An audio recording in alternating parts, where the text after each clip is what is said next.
All right, what's going on? We back. Motor City Sports Talk in the building. Appreciate everybody for checking in. I know I ain't did no streams all week, man, so I apologize. I've been hella busy. So glad we able to get to a stream. We're gonna talk about will the Lions be conservative in the draft again, or will they finally be aggressive and go at the playmakers?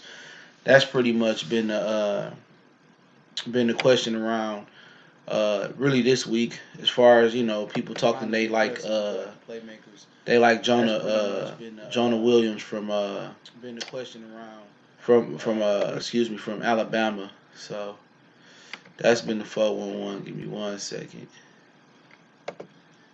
Uh, 1 second. I'm trying to get some things worked out. So uh, give me 1 second, y'all. 1 second, and I can get these things worked out. Uh, 1 second. Yeah, what's going on, y'all? Just give me 1 second, man. I gotta fix something real quick. Fix something. But yeah, when I go on, we're gonna talk about the draft being conservative and will they be aggressive in the draft? Will they not be aggressive in the draft? So I'm really looking to see, you know, what they what the Lions should really do. And they've been uh they've been not aggressive with as far as their approach in the first round at all. They even trade back a couple times if I remember right. So it doesn't really shock me. Uh, it doesn't really shock me what they There we go. Hold on, glad I got this together. Hold on, we still trying to get this sound together.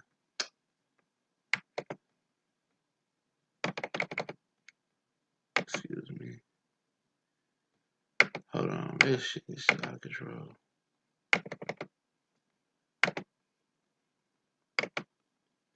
So it's not letting me. So it is what it is. So give me 1 second. I don't understand this shit. It's acting stupid. So yeah. All right. Let me see. All right. Let me get 1 second, y'all. This shit's just not acting right. 1 second. And then we'll be the show on the road if I can fix it. Which is not going the way I seem to be going, but let me know if y'all can hear me. That's a good question. Because let me know if you guys can hear me because I don't know what's going on as far as the sound, man. I can't wait till I get my MacBook. All right, cool. Y'all can hear me. That'll work. All right, so yeah, usually the Lions have been real conservative in the draft, and it's the reason why Bob Quinn really ain't took the chances that people want him to take. One of the reasons is the lack of talent depth, on this team. It's tough to move up and be aggressive and go get playmakers when you don't have depth around the board. You know what I'm saying? He don't have no depth, and that goes from years of bad drafting with that goes to years of bad drafting with Bob not Bob Quinn but with Martin Mayhew. They even go back to Tom Lawan with years of bad drafting with him. Tom Lawan and Mayhew and Matt Millen, excuse me. That's really where it go back to. And when you can't when you got bad when you draft bad for the last 20 years, that affects your overall talent depth to this day. You know what I'm saying? Because he can't go out there and say, okay, let me take a chance on a DK Metcalf. And I'm just throwing a name out there. He can't go out there and take a chance on a Metcalf. He can't go out there and take a chance on maybe, a guy he really like Hawkinson or whoever situation may be. He got to really go out there and rebuild this team's depth. This team don't have no depth. It's getting there. You know what I'm saying? They getting there with the depth. We always had depth across the defensive line, but anywhere else, I never really liked the Lions' depth. You know what I'm saying? Maybe receiver for some years. They had solid receivers, but as far as even the quarterback position, we ain't really had no depth there since Sean Hill left. The tight end position last year, I mean, they all was the same. Toyota came in, he did the best job. The running back position, we haven't figured out how to run the ball, so we ain't had nothing there. Other than Kerryon gave us a glimmer of hope last year. The offensive line, Bob Quinn been drafting and putting free agent dollars in there for years, but it ain't really worked. Even him being conservative, Decker hurt his shoulder, ain't been the same player. Rick Wagner looked like shit. Lang looked like shit. He drafted Ragnow to be the center. He the left guard. Graham Glasgow the right is the center now. So then eventually he gonna have to switch that. Eventually you gotta find a new left tackle if Taylor Decker don't get it together. Eventually you gotta find a right tackle, which they might have on the roster with Terrell Crosby. Then eventually they gotta find a right guard this year, or next year. You know what I'm saying? Then you go to the linebacker crew. I'm not confident in the linebacker crew. I'm not confident in a linebacker crew. You look at Davis, Jones, and Kennard. I mean, shit, that can be the backup for some teams. Real talk, they probably be backups for some teams. Some teams they may start for, but a majority of them they may be backups for. Diggs, Slay, that's pretty good. Walker got to prove that he'll starter in this league, which I think he will. Coleman, I don't know what to expect from Coleman. I don't know a bunch about him. But when you look in the depth behind them, like who behind Davis? Logan, whatever the dude linebacker name, who behind Kennard, who behind Jones? You know what I'm saying? And the offensive lineman, the only one I think that they really got is Terrell Crosby. They got a future. So when you look at the talent depth, can he really sit there and take risks? No. I know a lot of people want him to go out there and get a difference maker, but he gonna be conservative again too. Oh, what's up, Beast Mode? What's up? I'm not a hacker. What's going on? He said, Beast Mode say the thing is we have two tight ends on the active roster. Roberts isn't very good and gets injured, so they basically have one. He said I could see the Lions taking Hawkinson at 8 since they kept that position open. Yeah, or they can wait till later in the draft. But even if they had a talented tight end like they did with Eric Ebron, they didn't utilize him the right way. They don't sit there and they don't feature their tight end like that. They don't, and I don't know, and I don't really know Darrell Bevel history, but I remember in Seattle, it was basically Russell Wilson run around and throw it up to the tight end down the field. So if you're not gonna sit there, you're not gonna game plan and put Hawkinson in the best position to at least get 5 balls thrown at him a game, then what the hell it makes no sense. If you're not gonna put him in the Gronkowski position to one-on-one matchups and make him a matchup nightmare where they got to double team him and where Hawkinson control the middle of the field, that's the thing Calvin Johnson never had here. He never had a tight end that control the middle of the field. You know what I'm saying? They never had a tight end that control the middle of the field where they got to show extra. They got to put extra eyes. They got to put special attention on whoever control the middle of the field. When Megatron ain't got to see so many double teams outside. When you can't run the ball, you definitely need a tight end that can control the middle of the field, down the seams, post route between the linebacker safeties. Even crossing routes, drag routes. Some guy that can really control the middle of the field. They ain't really never had that. Darrell Breville made Jimmy Graham. No, he didn't. Jimmy Graham sucked over there with the Seahawks. Drew Brees and Sean Payton made Jimmy Graham. Jimmy Graham sucked with the Seahawks. He sucked wherever he went. Now he sucked with Green Bay. If it wasn't for Darrell Bell, if it wasn't for Sean Payton, Jimmy Graham would probably be out the fucking league. You know what I'm saying? He only had success there, in my opinion. But I don't know what tight end he had with Gus Farad and Tavares Jackson or Brett Favre. I can't think back that far. I have to do some research, but it's hard to take risks in a draft and try to get playmakers when you obsessed with building the trenches. When you want to put offensive linemen out there and like shit, he put out. Look, this line is all him. Glasgow, Ragnow, Decker, Crosby, Lang. He gone and Rick Wagner. Them all his picks.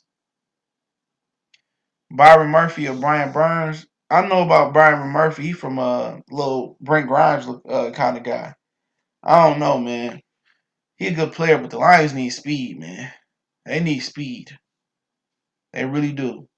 Byron Murphy is a good player, But they need athletes on the outside, man. They really do. I like the kid from Penn State. He gonna need some coaching. I like the cornerback from Penn State. I can't remember his name. I can't pronounce his name. That's the problem. But I like him the best. But they at liberty to go out there and get a Metcalf or take a Hakeem Neal from Arizona State or wherever the hell he from, or the other one from Iowa State. Are they at liberty to go out there and snatch a receiver? Are they at liberty to go out there and get a Darrell Henderson, a Benny Snell? Are they at liberty to get some of them dudes, man? Can they go out there and make that happen? Probably not. Because Matthew Stafford got beat up all last year and you done invested so much money in the trenches. And now you go pour $90 million. Now you him Amani Owari, that's his name. Now you go invest $90 million. He gonna need some tutelage though, but I like him. But now you go invest $90 million into Trey Flowers, and if Trey Flowers don't produce at least 12 sacks, I think it's a disappointment. Or if he doesn't assist in somebody else in the line getting 12 sacks, it's a failure. You know what I'm saying? If he's not making impact plays, and when you pay defensive end, you pay them based on sacks. Not pressures, not disruptions. No, they that helps, but they really based on sacks. But if he can help somebody else, reach some sacks, and I think that's why they kind of need to take a chance. We seen the Seattle Seahawks make a living off of offensive linemen late in the draft, middle draft, but the difference is you got Russell Wilson. We got Matthew Stafford. He ain't as mobile. He not as good as Russell Wilson. So Matthew Stafford ain't gonna make no line look better than what it is. He does his best to extend the play with his mobility since he lost his baby fat. But really, you ain't got that. You ain't got that benefit. You know, you ain't got that benefit. So for me, I would look at it as maybe you change your approach. Jonah Williams is more from Alabama. He more of a guard slash tackle. And I've seen some brothers online saying that they thought he could play left tackle. No way, no how. He doesn't have the feet to play left tackle. He gonna come in and be a guard, and eventually maybe a right tackle. That's how the Lions get down. They draft Jonah Williams, and they list him as a tackle, but he really got a future at tackle or guard. They put him at guard, and they had Crosby be the wing and waiting to either play right tackle or right guard. That's something they would do. Jawan Taylor, he a more athletic tackle, but he more projected as a right tackle, maybe a left tackle, but I think he more projected as a right tackle. But at the end of the day, it's insanity. You keep evaluating these offensive linemen, and you keep fucking up. In the first round, you done took Decker, you done took Ragnow. Somewhere later in the draft, you took Graskow. You done spent free agent money on Rick Wagner. You spent free agent money on Lang. You took Crosby late in the draft last year, who should have went a lot higher according to his resume. I mean, shit. You got two first round picks on your roster. You got a middle round as far as offensive line. You got a middle round pick in Glasgow with a third and fourth round. Then you got a top free agent in Rick Wagner. You had another top free agent you paid in Lang. Then you got a 6th round pick that you picked in Crosby that should have went a lot earlier. Like, you invested a lot. So if you keep drafting, you keep doing the same thing, and you keep getting the same fucking results, what do you expect? What do you expect? Sometimes you need to take risks on a player that might have a little shaky history. Sometimes you need to take risks on somebody that made a mistake, maybe stole a laptop in college and learned from his lesson. Sometimes you need to take those type of fucking risks. That's how I look at it. Sometimes you need to, go outside the box. If you keep doing the same thing, that's insanity. You keep taking offensive lineman in the first, you keep getting the same fucking results. That's insanity. He take Jonah Williams, I guarantee you Jonah Williams gonna go right at right guard for this year. So that's the second fucking offensive lineman you took that's not gonna start his natural position. Ragnow played left guard, didn't start his natural position. You take Jonah Williams, he gonna play right guard, didn't start his Ragnow played left guard, excuse me. You get Jonah Williams, he gonna play right guard, don't start his natural position. You know what I'm saying? Then next year you don't know if you're gonna extend Decker to the 5th-year option. Then at some point you got to swip Graskow and Ragnow. So all this fucking up the camaraderie. Then Crosby probably gonna enter the starting lineup next year if you take offensive lineman this year. So at the end of the day, shit, we did get Larry Warford in the 3rd round. You can find good offensive linemen. We did find Adrian Waddle out of Texas Tech in the undrafted. At some point, you got to get guys that's going to make impacts, guys that's going to score touchdowns, guys that's going to force turnovers, playmakers. And in my opinion, since Bob Quinn been here, this nigga ain't drafted one fucking playmaker in the first round. He ain't drafted one playmaker in the first round, bro. You know, I'm about to pull up the Lions draft history. You know, I do draft blast starting the offseason again after the draft and uh, everything cooled down. I'll get back to doing draft blast. I did it last offseason. I think a lot of people liked it. I'm pulling out the okay, since he got here, when the fuck did Bob Quinn first draft was let me see. His first draft was 2016, I think it was. Yeah, that was his last draft. First round he took Decker. His first year. 17 he took Davis. In 2018 he took Ragnar. So he going on his fourth year. He ain't took a playmaker. He ain't took a playmaker. He ain't took no fucking playmaker at all. Nope, he ain't took no playmaker yet. You know, Davis is supposed to be a playmaker, but he ain't been doing shit yet. He have his days.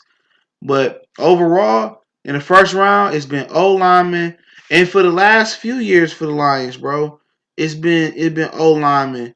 I mean, going back to Lincoln Tomlinson, Decker, and I know Tomlinson was a Mayhew pick, Decker, and then the year 17 we took Davis, and then we took Ragnar last year. So it's been O lineman, you know, for the last 5 years for the line or 4 years. Excuse me. It's been 1, 2, 3. 3 out of the last 4 years has been offensive lineman. When does it change? Then you look at the second round pick since he been here. Robinson, Tabor, Johnson. The only playmaker that made an impact was Johnson. You know what I'm saying? So his first 2 round picks, I mean, shit, it's been bust. Because Decker with the shoulder, terrible. Robinson, he ain't done shit. Tabor is an ultimate bust. And then Kerryon Johnson has been really good. But he missed in the second round. He just as bad as Mayhew. You go through the third round pick, his first draft, he took Glasgow. That seemed to be a good pick. He took Galladay, seemed to be a good pick. Tracy Walker might turn out to be a good pick. Deion Becker, what's going on? Ronaldo, too, what's going on? The third round is his best drafted round, it looks so far. You go to the fourth round, first year, he took Killebrew, bust. Next year, he took Michael Roberts when he should have took a running back. And Jalen Reeves Maven and Mike Roberts, bust so far. You know, then he took Deshaun Hand last year. He hit on that. It seems to be he hit on that. But the previous 2 years, he busted on those. The fifth round pick, Joe Dale, he no longer in the first draft. He no longer with us. Jamal Agnew, that was a good pick. If he could recover his knee, it was a good pick. Then he took Terrell Crosby. That seemed to be a good pick in the fifth. I said the sixth earlier. So, Black 313, what's going on? So you look at L5 player, what's going on? It's hit or miss when you draft player. It is, but at the end of the day, you got to have some type of consistency. You got to have some type of consistency because all the good teams like Seattle, they draft well. New England, yeah, they hit or miss. They don't draft as well as in prior years of recent. But shit, you got to have some consistency. The Packers usually draft well. You know, all the teams, all the solid teams, you know, they usually be on top of the league. They draft well. The Jets, the Dolphins, teams like the Lions and teams like that, they don't draft that well. They don't. The Lions got a whole history of bad drafts. May it be Millen, may it be Mayhew, and to this day, that's the reason why you can't draft. You know, you can't draft flamboyant playmakers. And then don't forget, the Lions don't believe in taking risks. They not taking no risks. If you got a jaywalking charge, they ain't drafting your ass. You know what I'm saying? They not drafting you. You stole some bubble gum in the third grade from Family Dollar. They not drafting you. They not drafting you. You got any history. You got any history with the Detroit Lions, criminal history or any question marks, they not drafting you. It's just not happening. You don't win the game of football with choir boys. Second chances are to be given, but that gives you an inside look at Martha Ford. That gives you an insight. And a lot of these rich billionaires that's in the NFL, and obviously the majority of them are all white, except for the Jacksonville Jaguars owner that I know of. The majority of them, they don't understand the culture, the black culture. They act like if you did something, they don't believe in second chances. They don't. Martha Ford, Martha Ford don't. If you're a criminal, you're a criminal. She don't believe in second chances because they ain't never had to take no risk. They ain't never had to choose between I'm gonna go out here and fight for my survival or I'm just starve. They ain't never had to go through that. They ain't never had to go through that shit. A lot of them niggas that sit on their high horse, they ain't never went through no type of struggle. Their daddy gave them something, or they already had the financial resources, or the bagging, or they lucked up. They don't know what it is to struggle. What it is to eat rummy noodles for 7 days straight. How you wake up, you might not have no hot water, no gas. That's something that a judge will never know. They never know that how your sister that's 2 years older than you raised the rest of your brothers and sisters. They don't know that feeling. They don't know. They don't know that it's really people out here who fucking siblings that raised them. They don't know that like their parents, if they don't work 2 or 3 jobs, the family don't eat. They think 2 parent households is normal, and that's why I think a lot of them judges and a lot of these people that's billionaires, they need to go. They need to do some. They need to do some research and see how these kids grow up. It's the reason why some of these players, rappers, will get on and then go out there and get 10 chains. There's a reason they get on and go to Sizzlers and Roof Chris and Benny Hanna's and blow their money eating good. Shit, hell yeah. Extra garlic butter, double the rice. Because shit, I've been eating rummy noodles my whole life. But they don't understand it though. They just like the judicial system. They don't want to give motherfuckers a second chance. And the Lions ain't a team of second chances. And you would think a team that been sorry for so long will be desperate to give somebody a second chance. They not. They're not gonna give you a second chance. So if you got any history, criminal history that's already marked down, I wouldn't even interview with the Lions because I know they're not gonna pick me. They're not gonna pick me. And then again, they just real conservative. They've been like that. How you be conservative and then when you take chances, it's always on receivers. Real talk. These dudes only conservative when they take receivers. I tell you, whether it be Ryan Bros, Mike Williams, Roy Williams, even though I don't even consider Roy Williams a bust. Because we got like 2 number 1s or 1, 2, and 3 for his ass. They turned Roy Williams into a gold mine, but they probably ain't draft nobody with them picks. But you know what I'm saying? They got value for Roy Williams. The Dallas Cowboys was some idiots in that trade. But Mike Williams, Roy Williams, Charles Rogers, Ryan Bros. I mean, you can go on and on with the receivers they took. The kid from Boise State, that's crazy. Titus Young, he got out of jail trying to get back in it. When they take risks, it's usually with fucking receivers. And a lot of people saying that oh, Marvin Jones is done. Hey, did you not know that Marvin Jones hurt his knee in camp and looked phenomenal last year in camp until he hurt his knee? And they want to say, well, Marvin Jones can't get open no more. We need to get rid of him. Well, I mean, at the end of the day, what be killing me is everybody the problem besides Matthew Stafford. You niggas ever notice that? Matthew Stafford is the guy that's not the problem. No matter who it is, Matthew Stafford is never the problem. You know what I'm saying? It's Marvin Jones. Let's get rid of Marvin. Nigga, we done switch from Nate Burleson, Calvin Johnson, Brandon Pettigrew. I mean, we done had so many receivers over the years, but you know what? The receivers come and go. Tight ends come and go. Running backs come and go. But you know who fought it? It ain't never Matthew Stafford fought.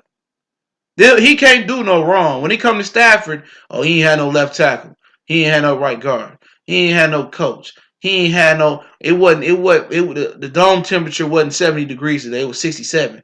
You know, Stafford can't throw when it ain't 70 or above. It's always somebody else fucking fault. Well, let's trade. Ain't shit wrong with Marvin Jones. People trying to thinking that some of these bigger receivers and people in Detroit are so enamored with these bigger receivers. Just because you a tall receiver don't mean you gonna play. For every Julio, there's a motherfucking Dorio Beckham Jr. Whatever his name was, is one of him. You know what I'm saying? Just because you a tall receiver don't mean you gonna be Vincent Jackson or Mike Evans or Calvin Johnson at all. A lot of these receivers that these dudes be wanting to get, these motherfuckers drop the ball more than Eric Ebron. You just think you gonna just put DK Metcalf in the system and he just gonna thrive. You think you gonna put the Neo kid in the system, not the Neo kid, the other guy. What's the other kid name? The one from Iowa State. That's the Harrison brothers, the twins from Kentucky cousin. You know what? If these receivers were so good and they ran these 40 times and they had polished routes, I think they'd be going in the top 5 like Julio, man.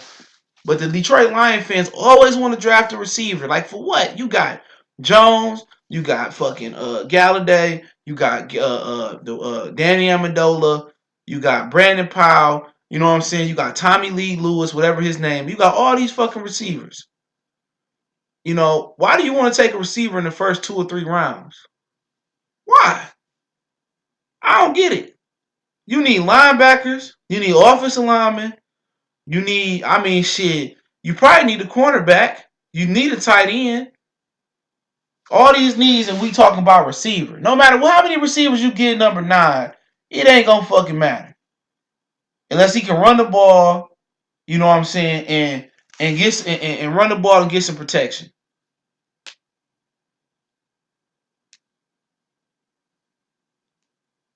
You know, that's what it is. These dudes, man. Like I said before, man. These dudes don't take no chances, man. They don't have no team speed, in my opinion. You know, they don't have no team speed. Galladay is straight, and Jones can run. But really, who your burner, real talk? They're not going to feature Brandon Powell. They don't have a burner coming out the backfield. You still got Theo Reddick. At this point, Theo Reddick probably run a 4.9. His speed is declined. Zach Zenner faster than him. But you get all this shit to Matthew Stafford, and we be like, oh, yeah, they got the offense this year. Then that motherfucker don't do nothing. Then it don't crank up like it's supposed to. That's what I'm trying to say, man. I mean, they need like for real, man. They need to go ahead and complete that defensive line and go draft a fucking edge rusher. Real talk. You know what I'm saying? Because they might as well, put somebody on the other side of Trey Flowers and they can work together. They gonna either double team Flowers or have to chip him or double team Sweat. But really, I don't like the linebackers. I really don't like Devin Kennard. He's solid. But he ain't nobody I want to be my second best linebacker. He may be better than Davis, though. He may be better than Davis, but he got the athleticism of Larry Bird out there, look like sometimes with that neck roll on. So at the end of the day, they can go a lot of ways with this pick, but they go offensive lineman. It wouldn't shock me. It wouldn't shock me, but they're not going to get Sweat. I'm telling you right now, they're not going to get Sweat. They're not going to get Allen. I'm telling you, it's going to be a tight end or offensive lineman with the first round pick. I'm telling you, they're not going to do that. Kennard, all right. I don't like him like that. Brown will be gone by then, bro. He'll be gone because I see him. He going in late first. So by the time we pick up in the second round, he'll be gone unless he fall. Remember, he got an injury. The Lions don't take. Well, they took a chance on Ryan Bros. He had a leg problem. You know what I'm saying? But like I said before, man, they not gonna take no fucking chances like that. He gonna play it conservative again. He gonna get another offensive lineman. You can evaluate, get one later in the draft. He gonna take offensive lineman. My dog crying. I don't know. That nigga might be asleep. You know. So I mean, who? Who? DK Metcalf could be a next John Ross because he can't run no routes. He ain't got no lateral movement, and he had a broken neck, nigga. I didn't know he broke his neck. What the Damn. He said Sweat is a perfect pick at edge rush and Devin to be gone. They said he gonna be gone. Tampa Bay might take him. But really, my whole thing about it is like, Devin and Davis can run, but if them motherfuckers can't take on offensive line, he said Quinn is not conservative. Yes, the fuck he is. What you talking about? Tom Capono, what you talking about? Let's go back. Taylor Decker the first round. Davis, he moved back and got. Ragnow, I think he did move back and get Ragnow. That's all conservative. What you talking about? First round, he is conservative. He ain't never went out there and tried to go get nobody. He ain't took no chances on nobody for real. None. And the Lions haven't took chances or risks. He, he ain't took no damn risks. Motherfucker scared to draft somebody. William Taylor say, I would love to see TJ Hawkinson. I know that the Lions have gotten burned taking tight ends in the first round, but the guy is a stud. Can you imagine Lions running double tight end sets with him and Jesse J and KJ? He said, we moving up this year. For what? Why would you move up? That's my whole thing. Who you moving up to get? I can see it happening, but who you moving up to get? Josh Allen? White? My whole thing is who you moving up to get. Because I think you can get value with Montez Sweat at number 8. If you can get Sweat at number 8, ain't no point in moving up. Because if you move up, it got to be for a pass rusher, right? He said Josh Allen the perfect fit. Yeah, he a perfect fit. But guess what? He only had one good year at Kentucky. One good year. What if it was a blip and not a trend? I wouldn't move up for no damn Josh Allen when I can get a Rashad Gary and the Lions have historically developed defensive linemen pretty good. I get a Montez Sweat. Why would I move up? That's what I'm trying to figure out. But I see what you're saying. You like Allen. I like Allen too. But if he fall, he fall. Other than that, only one I'm moving up for is Quinn Williams. I don't like Joey Bosa. He racist. I'll go ahead and say it. I don't give a shit. And that's about it. That's about it. I wouldn't move up for TJ, but if he available, I snag him. If not, trade multiple. My whole thing about Hawkinson, I don't have a problem with them driving Hawkinson, but were they game plan for Hawkinson? He said Gary only had 3 sacks in 9 games, only 3 sacks. You can try. You can that athletic ability he got. You can teach him because all he do is bull rush. All he do is bull rush. That motherfucker 277 pounds and run a 4.58. You can teach that motherfucker. Because all he do is a bull rush. You teach him a rip and go, or you teach him a spin move, or inside move, you can teach him. He's at a corner from LSU. He can't tackle. So then you got Jared Davis out there who can't tackle. You got Justin Coleman, who one of the worst tackling according to y'all favorite Pro Football Focus, one of the worst tackling DBs out there. Then you got a linebacker in Davis who can't fucking tackle. Then you'll put Greedy Williams, who 180 pounds out there, and you expect him to hold the fort down and tackle receivers that's like Julio Jones. Yeah.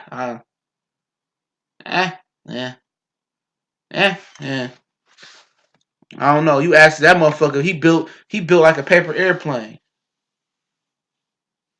Blame JD for this shitty pick. His motor alone beat Green Bay. I'd take Gary above Sweat. I wouldn't. I wouldn't. Sweat too good, bro. Long arms, good hands. He is a little bit thin. He do need to put a little bit weight on. But you telling me a nigga I can stand him up too and rush him too? He need to put on about 10 pounds. But that motherfucker running 4'1", 4'1", and he got long arms too. He the perfect defensive end if his heart issue check out. You know. But there's other guys there, the clean feral kids. Shit. They need somebody that's gonna go out there and assist Trey Flowers. And I wouldn't be against a linebacker if White fell. I like him a lot. He really rose on my board, Devin White. I like Devin White a lot. Watch the song, Gary, all three at Michigan. We ain't no one linebacker impact for a number one player in the country, and you ain't making an impact. What is he talking about? Watch the song Gary all 3 years. That's why you able to. That nigga just needs some pass rushing moves. If you able to coach him up and give him some pass rushing moves, he'll be good. Trust me. They said the same shit.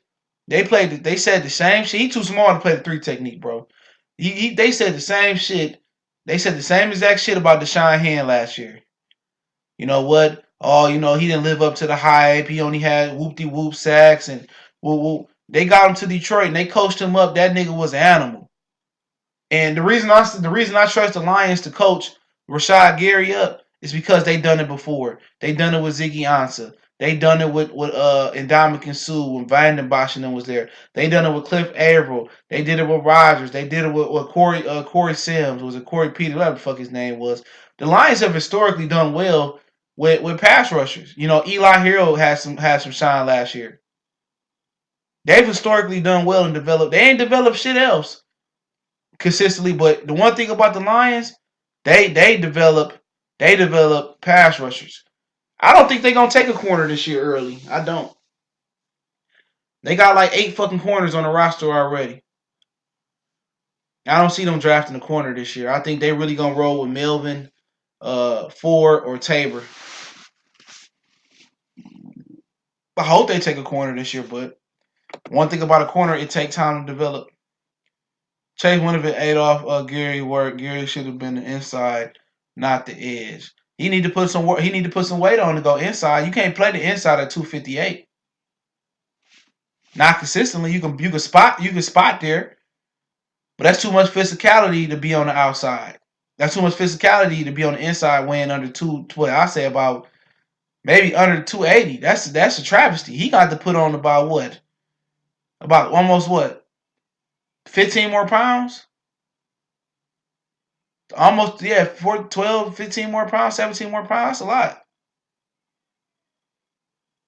Yeah, Nick Bosa had most sacks in Rashad game, and Nick Bosa. So I have to say no. How you gonna compare Nick Bosa to him? Nick Bosa, the number one player in the fucking in the draft. Y'all talking about he got more sacks. What about Deshaun Hand? Y'all wasn't saying that shit last year about him. He didn't get no fucking sacks like that at Alabama. If he did, he'd have been a first round draft pick. It ain't all about sacks in college, bro. Sometimes it's about developing. Remember Aaron Curry? He's supposed to be the greatest linebacker of all time. And that motherfucker, would he go to Oakland or Seattle and shit the bed? And college production is different, bro. Sometimes if you can get a kid, you can develop him and give him something that the college coaching staff ain't got. Alabama couldn't get the most out of Deshaun Hand last year. But the Detroit Lions did. You know why? The Detroit Lions, they develop pass rushers. Interior, outside. It's just been like that. That's the one thing they've been able to do. The kid, was it George Johnson from Tampa Bay? They got him paid. Kerry Hyder, they developed him till he tore his Achilles. I mean, Cliff Averill, Ndamukong Suh, Nick Furley, when he actually played, they have been developing pass rushers for years, man. So they know a little bit about, okay, we can give you the skills to do so. This ain't no William, this ain't no Bernie Ghost and shit. It's a lot of dudes that production out there coming out of college. That's why you got to do your homework. You got to say why wasn't Gary productive? Because he didn't have no fucking coaching. All he had was a bull rush. You be somewhere, whatever long he was at Michigan, 3 years, 4 years, whatever long it was. You sat there for 3 years and your coach ain't show you nothing but a basic bull rush. He said Rashad Gary plays the same coaching Chase did play for Michigan. Chase real Vince know how to use his hands in the same culture Rashad Gary don't. Yeah, then why he ain't going ahead of Rashad Gary? That's what I'm asking. I like Farrell. Why he ain't going ahead of me so much better? Because NFL know they can get, a lot of teams feel like they can get the potential out of you. They can get that potential out of you. Like I said before, Deshaun Hand last year. Somebody tell me something different. Why did he fall to whatever round he fell to? Was it the fourth? Why did the former number one overall player in the country fall to the fourth round? Or the third, whatever round he fell to. Let me see. He fell to the fourth round. The former number one overall player in college and in high school football fell to the fourth round. Why? Rashad Gary hype because you going to higher drive and don't mean you going to be a better player. You're right, it don't. But why is he evaluated higher than Chase? And why did Deshaun Hand go in the fourth round? You know, it's the same thing. If you can develop a position, you can coach him up, he'll be good. You got to believe in your development. Now, if you go somewhere where they don't coach him up, they don't give him more pass rushing moves, or he just don't want to work, and maybe you're right. Maybe he just don't want to work. Maybe he just lazy. Maybe he just don't get other pass rushing moves. Maybe that's the situation. But then again, you sit there and you go straight up for a motherfucker like Allen, and then Rashad Gary turned out to be a fucking Pro Bowler and a stud, or Montez Sweat end up being a stud, or some other dude down the line, Khalil Farrell, some other dude end up being a stud. Then you're gonna be looking funny. Oh man, see the Lions fucked up again. Nah, you did the same fucking thing. No, Greedy Williams too fucking small, man. The Lions need a cornerback that can tackle. But if you like Greedy Williams, so be it. He not gonna come there. He not gonna come in the first 8 games and save Patricia's job. It's hard to find a cornerback that come in the first year like Marcus Peters or like Marshawn Lattimore. It's hard to find those guys. But maybe he from LSU, DBU, so maybe Greedy Williams is good. He got good speed. He got some length. I wouldn't be opposed to him, but he's not about to come in and save the day. You're not gonna come in and chase the day. I mean, he gonna check. Yeah, salute L5 player in the super chat. He ain't gonna come in and say today. I don't think he got to put some weight on. Him versus Julio, 220 pounds, 30 pounds of receiver, versus a dude that's 180. That's tough. The Lions need a guy in the first round that's gonna come in and make an impact. May it be on the line, may it be whoever, tight end. Somebody's gonna make an impact. But the whole thing about the tight end situations, the uh the whole thing about the tight end situation, he said his hands and hips mean it's all a DB. The whole thing about him, man, y'all, like I said before, these niggas got 8 fucking corners on the team. I'm not saying they won't take a corner, but I don't see them taking none of these. I don't see none of these. I don't know which corner gonna come out and have the best season. I don't. You got to think about it, man. Like, this is an important year for Bob Quinn. It's important. It's very important for him.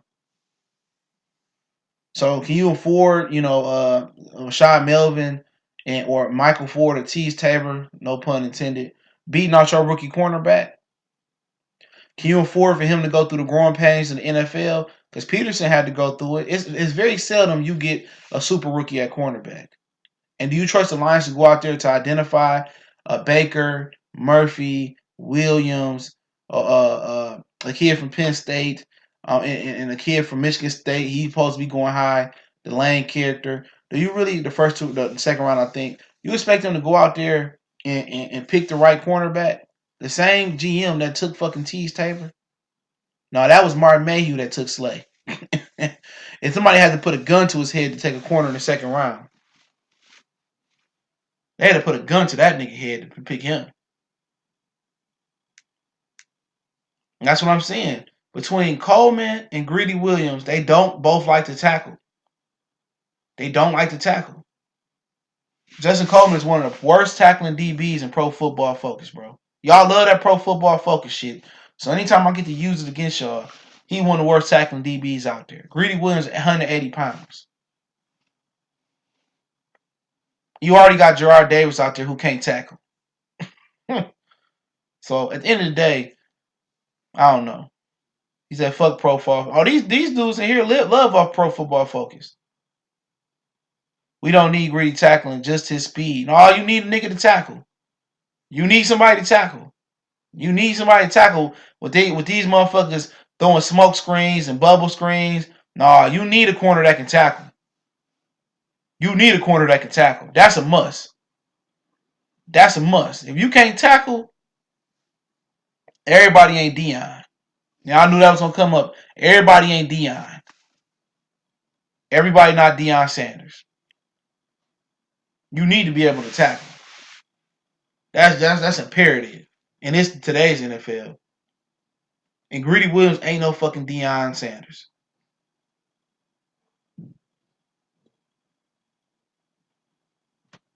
He said Quinn took Tease Tabor of hype out of hype. There wasn't no hype around Tease. Once he run that 4-7, wasn't nobody fucking with him. Well, nobody fucked with him but his ass. Quinn only missed twice on his pick twice. Curtis, what you been listening to? Let's go through this. Robinson ain't done. Decker ain't really doing shit right now. That look like it could be a miss. Robinson ain't doing shit right now. That look like it could be a miss. Them 2 missed picks right there. He missed on Killebrew, and we ain't even gonna go past the 4th round. So that's 3 missed picks right there. That's the first draft. He missed on Tabor. Some people think he missed on Davis. But let's not say that he missed on Tabor. He missed on Reeves Maben. He missed on Mike Roberts. That's 5 picks he'd have missed right there. And I didn't even get deep in the draft because I'm not going to count that. Last year he did a good job. Ragnow, Johnson, Walker, Hand. Excellent job. This motherfucker ain't did the best. Because when we go back and look at the guys he could have picked, hey, at the end of the day, it's still a miss. It's still a miss. Ryan Bros got hurt. People still say it's a miss. Robinson was not a solid pick. Especially last year. He didn't do shit that good last year. That wasn't no solid pick. That's a 2nd round pick, bro. You want to go to the 2016 draft and see who they took over Robinson? Well, you just tested my gangster and I'm going to respond. Give me a minute. Give me a fucking minute. Because you can get more grim than that. Let me say that. And when we get deeper and talking about what picks you missed, when we talk about deeper what picks you missed, then it's going to look even worse, bro.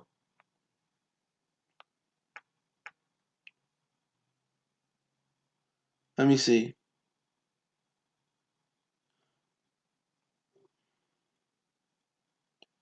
Give me 1 minute. Okay. All right, the Lions picked Robinson 46 in the draft. You know who went the next pick? You know who went the very next pick after A'Shawn Robinson, Mr. Curtis? It was fucking Michael Thomas out of Ohio State, who's probably a top 5 receiver in the NFL, at least a top 10. The very next pick, Mike Thomas. After that, Deion Jones from LSU, the Atlanta Falcons, who could run real, real fast. You know what I'm saying? So they Von Bell, he was solid. Kevin Bayard, he went in the 3rd round, first pick in the 3rd round, Pro Bowl safety. So you got some misses there. Austin Hooper, who hooping over there, who balling over there. So you got some misses, bro. You got the very next pick. We didn't need a. Hey, it don't matter. Are we drafting on need? Are we drafting on need? Or are we drafting on best available player? Would you rather have Austin? Would you rather have A'Shawn Robinson right now, or would you rather have Michael Thomas? It's a question. Would you have y'all? I mean, y'all need a receiver every year. That's what we say. The Lions need a receiver every year. It's a question. It's a question. Would you rather have Robinson right now, or would you rather have Michael Thomas right now? So you telling me that right now, looking if you can go back and change it, you would keep A'Shawn Robinson over Michael Thomas right now. Come on, bro. Come on, you can't. You gotta be joking. Got to be joking. Come on, answer the fucking question. There we go again. Oh, that ain't you. That's somebody else. That's all I'm saying. All I'm saying. You gonna take motherfucking Robinson right now, or you gonna take Michael Thomas right now? The question. Ain't nobody answer the fucking question. There we go. I'm not a hat. I take the Ohio boy. That's all I'm saying. Answer the name. This nigga didn't left the chat and then been quiet. Oh, there you go. You always draft on. No, you don't always draft on need. You don't always draft on need. You know, at the end of the day, he says that based on the best of I know, that's but weird. Thomas fit in the offense with Galladay, Tate, and Jones. This before Galladay got there, homie. This before Galladay got there. Wasn't no Galladay on that offense. None. Wasn't no Galladay. It's the same franchise that took Charles Rogers, Mike Williams, and motherfucking Roy Williams. Same offense that took Calvin, then somewhere down the line took Titus, took Ryan Bros. Look, I mean, the Lions can never have enough. No, 2016. No, 117. Listen up, player. Like I said before, right now y'all trying to take a receiver. You done paid Amendola, you got Powell, you got Jones, you got Galladay, but they're telling me we need a receiver. But all of a sudden, I go back and say, well, would you take Ashon Robinson and Michael Thomas went the next pick? All I'm saying. You don't draft on need. That's why the Lions get in trouble all the time. That's why you miss out on Clay Thompson. Clay Thompson. That's why you miss out on Clay Matthews. That's why the fuck you miss out on, unless it's a quarterback. Now I understand that. Or then that's why you miss out on Demarcus Ware. You know, you take who they took one of the receivers, Charles Rogers over Demarcus Ware. Tate need to come back. Tate with the New York Giants. No, he don't. He stay his ass right where he at. Don't fucking matter. He an Asian receiver. He got his money. I'm happy for him. I'm happy for him. Well, I'd rather have Tate than Amendola? Absolutely. But shit, at some point in time, gotta move on. Gotta move on. Can't keep him forever. There's no guarantee that this defensive line is a strength as is, but it will be a strength if we go edge in the first round. I agree, but then again, it ain't no Lord Lennox. Ain't no given that it's gonna be a strength then. Like we thought last year, the defensive backfield for the Lions. You couldn't tell me that shit wasn't fire. All of a sudden, nigga, we look up Nevin Lawson, the starting corner. Shed get cut. He come back. You don't know until they actually go out there, man. You don't know. You right about that. We need a receiver that can catch Stafford back. This nigga, man. You right, though. Shit, you got receivers, man. You know? But there ain't no guarantee that a rookie gonna come in and make an impact. He could. You definitely could. You do got, guys that come in. Even Charles Rogers in his first game, him and Anquan Bolden tore that motherfucker up at Ford Field. So you do got receivers that come in and make an impact, but DK Metcalf ain't gonna be one of them. You know what I'm saying? People thought John Ross was gonna be one of them. He ain't gonna be one of them. It's gonna be a receiver that everybody's sleeping on that's gonna come out there and they're gonna tear that motherfucker up. I'm gonna tell you who I like. I'm gonna tell you who I like a lot. I was watching last night. The kid from Arizona State. Was it? I don't know how to pronounce his name. Ian Keel Harry. I like him a lot. I like that guy a lot. He's 6'3" too, but he a good route runner. I like him a lot. He can play the game. He can play the fucking game. Lawson didn't have no skills. Lawson had the athletic ability. He had somewhat of the technique, but when the ball was in the air, he didn't know how to play the ball. Never had he learned to turn his head around and play the ball. He said Lawson used to make up for us. What? What mistakes Lawson made up for? I don't know what you talking about. Who? What Lawson? It must be a Lawson or somebody on a Lawson stayed grabbing motherfuckers for 50-yard pass interference penalties. I can never Lawson, man. He can never make up for the amount of mistakes he made in D. Where's the move for free safety? They just picked up a free safety, bro. The nigga from Tampa Bay, and they brought back Tavon Wilson. He took a pay cut, so they got four safeties. Walker, the dude from Tampa Bay, he had like 4 picks last year, 3 of them off Cam Newton. I don't know his name. And they got Tavon and they got Quadre Diggs. They might get another one, but then again, I think Killebrew's still on the roster. He always can flex to safety, and Tease Tabers need to move to safety. Never Lawson was never good. I'm sorry. That motherfucker sucked. That motherfucker just sucked. He never sucked the whole game. Yes, he did. Are you tripping? Watch Nevin Lawson get his first interception versus Stafford. I can see it happening. Hollywood for Oklahoma, nice. Yeah, Marquise Brown, I like him. Fast. He a little small, though. Nevin Lawson was garbage, dog. Garbage. Yeah, number 20. All he did was hold. Never turned his head. That nigga was garbage, bro. I don't know what these niggas talking about, man. That nigga was straight garbage. But this nigga was garbage. Garbage. Oh, shout out for Steve Eiserman coming back to the D, man. I don't know too much about hockey. I do a video on it, man. Steve Eiserman, I kind of knew that last year when he moved into a smaller role in the front office with the Wings. So shout out to Steve Eiserman for coming back to the D. We need it. We need it. Tease Kerber need to be cut. Hell yeah, he need to be cut. Or move to safety. I think Killebrew was a linebacker, but he can play safety still. I knew Killebrew wasn't shit before I get to the other part of the video and finish up. I knew Killebrew wasn't shit when that nigga dropped that interception versus Minnesota. Remember that 2 years ago? And Glover Queen ended up punching the ball out of Thielem's arm and he fumbled. And we beat Minnesota. And Case Keenum and them had just dropped like 40, 50 points on Tampa Bay. And we supposed to go up to Minnesota and get routed. And our defense stepped up. That was our defense, man. We had Jim Caldwell and I don't know. I always say his name.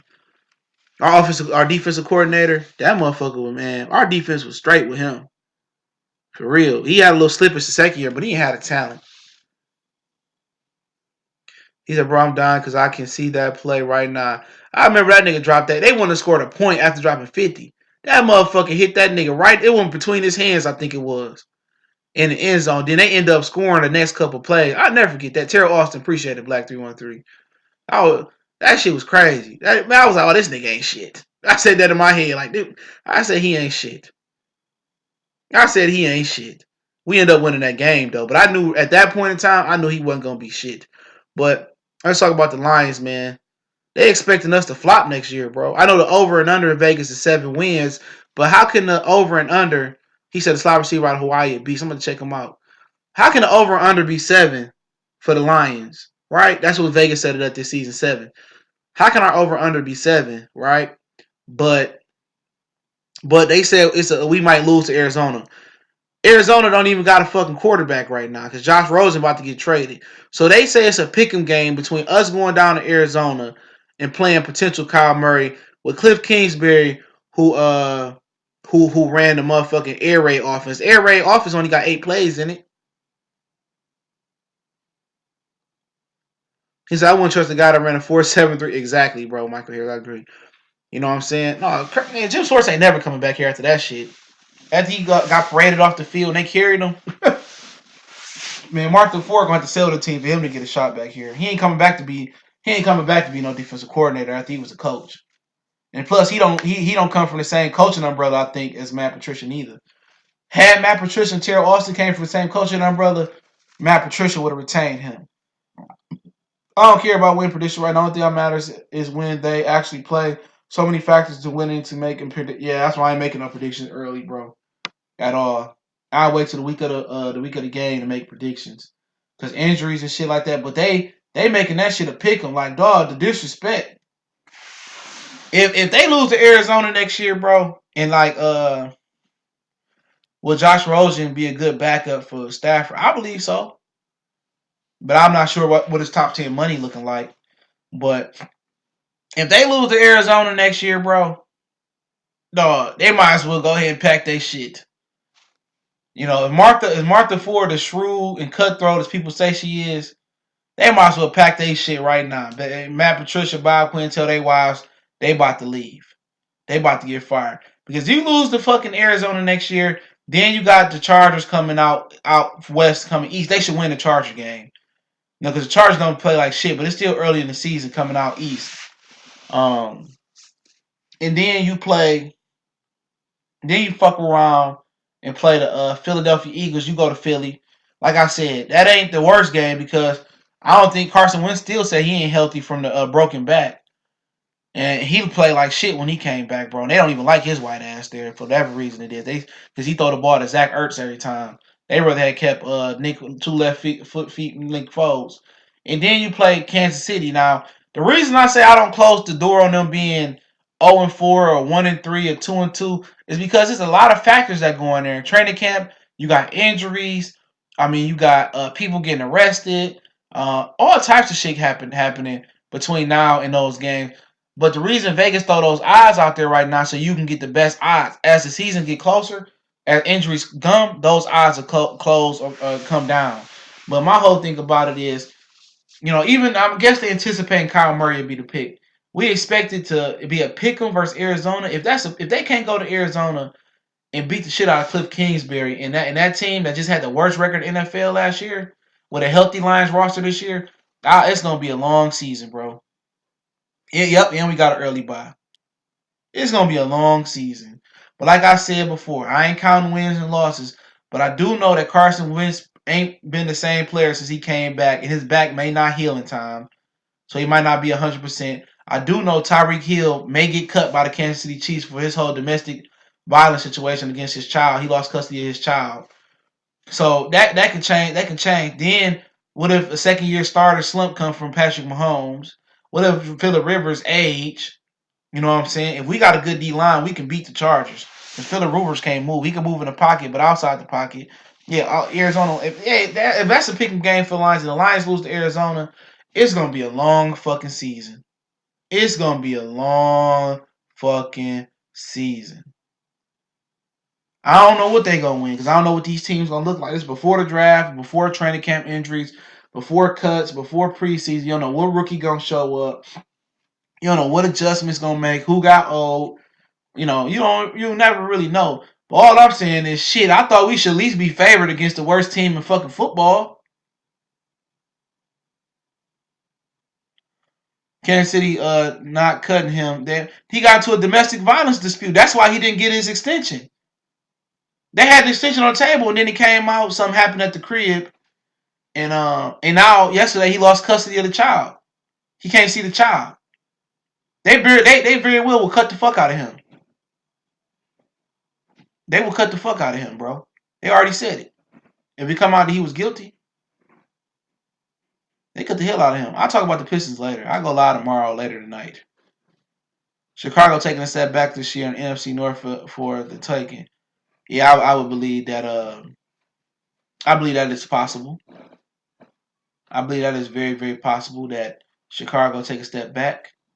Um, but injuries can happen. Not making the right coaching adjustments. I think getting rid of Jordan Howard, they're gonna throw the ball a lot more. And if you trust Trubisky to throw the ball a lot more, he don't develop. That could be a problem. But still, they're the leaders of the pack. I still would say the leaders of the pack, but I think it's up for the taking. I don't fear Kirk Cousins in year two. Mike Zimmer on the chopping block. Green Bay, Aaron Rodgers, he getting older. He's still good, but I gotta wait to see the improvements they make. So I'm not really I'm not really scared of the black and blue division this year. Usually Aaron Rodgers got to rule it with an iron fist, but we'll see.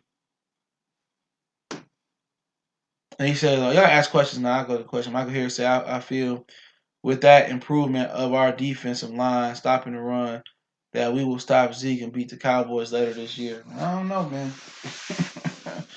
I don't know because Zeke wants some money, and Zeke sit out camp. Zeke might just stop himself if he get out of shape. If he don't get his money, he sit out camp. But I don't know how that D line gonna perform. I'm not predicting because last year I thought our defensive secondary was gonna be dope, and they just fucked up. They address every position in free agents except linebacker. Offensive line tells me what they going to do. I like Mac Wilson in the second round. If you get him in second, I like Mac Wilson. Can cover. Need to work on taking on the big uglies a little bit better, but he can cover. Exceptional skills. You can move Davis to the outside. I like Mac Wilson. Offensive lineman. I like Jawan Taylor. I like Jonah Williams.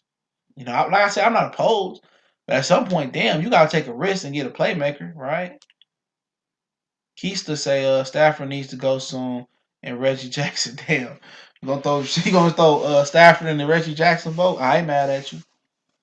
We'll see this year. You know what I'm saying? Like I said before, last year I'm off the Stafford boat, but like I said, I'm not completely gonna abandon him. We'll see what he do this year, man.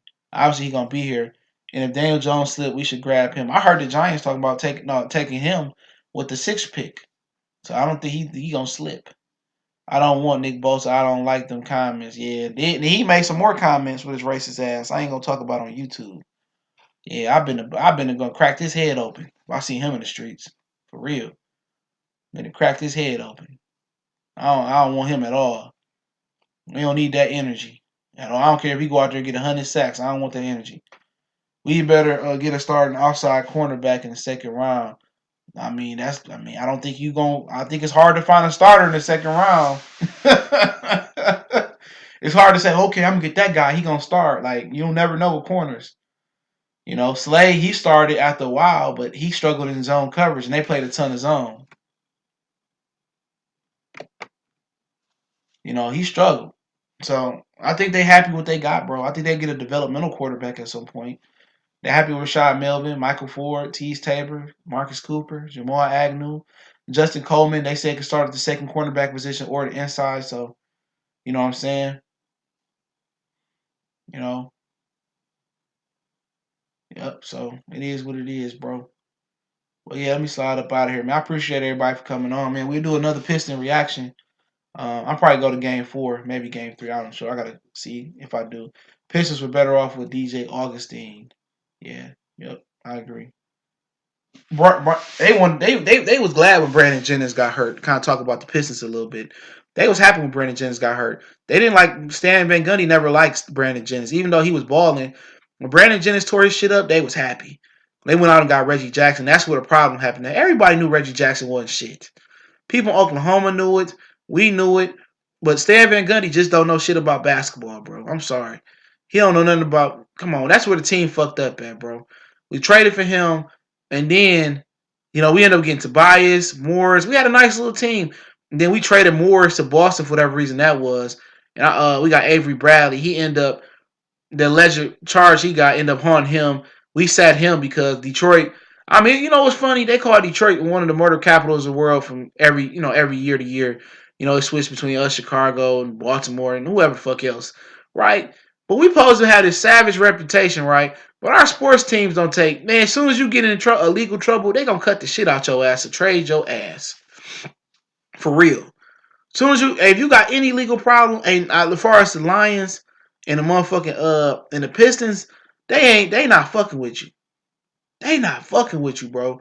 Soon as that shit about Avery Bradley got out, about that alleged thing he went through, which I'm not gonna say on here, about he trying to take the cookie. You get my he tried to take the nookie, catch my drift with that reality TV star. Ever since that came out, Avery Bradley had paid her to shut up, and she still talked, and he still had to pay her more money. The Pistons shut that nigga down. He played a couple minutes here and there, you know, he shut that. They shut his ass down. They moved him to the Clippers. All them stupid moves, moving Morris for Bradley, that didn't work out. Reggie Jackson, whoever they moved for him, it didn't work out. Like we had some solid team depth. We always had Dre there. He was always improving. Harris, Morris, I think played at the same time. Uh, you know, Brandon Jennings had us moving in the right direction. But all that little depth we had, we traded it for Reggie Jackson and Blake Griffin, and both them niggas can never stay healthy.